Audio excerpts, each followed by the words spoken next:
Hi, I'm Dale Tilbrook. I'm a Wardandi Bibbulmun woman, and that means that my traditional country is around Busselton, Margaret River, Augusta, in the southwest of Western Australia.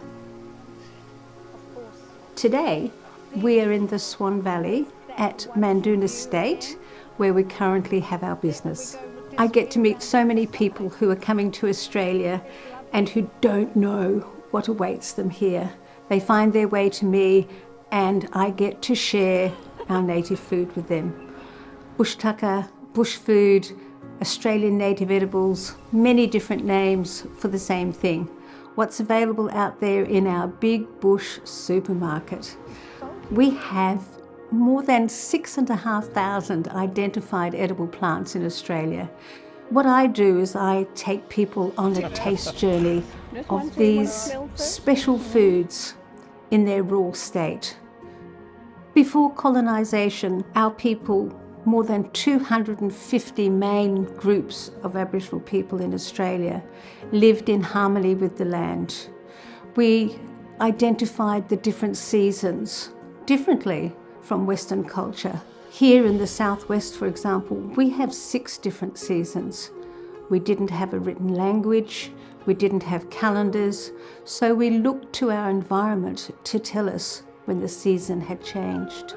Whether we lived on the coast or in the desert, food sources would change according to the season.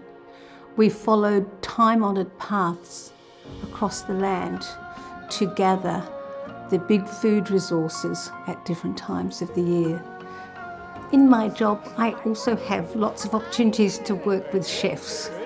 And chefs often make their way to me because they want to understand more about Australian native edibles and the flavours, how to pair them, and also how to blend those flavours. Because if you haven't worked with them before, they're a total mystery. And they don't necessarily behave as you think they're going to. So I have more than 30 years experience of playing with this food.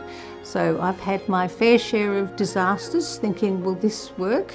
And it wouldn't. But then you find the special combination that works really well. And I'm always happy to share. I love my job because I get to talk to people about country, about our connection to country, about our food, about how we work to conserve our food today and protect our biodiversity. That's gorgeous. I love it. But most of all, I love it when they get to enjoy the flavours. If we care for country, country cares for us. So it becomes the responsibility of all of us, not just Aboriginal people, to value the land and what's still left for us to explore in terms of food.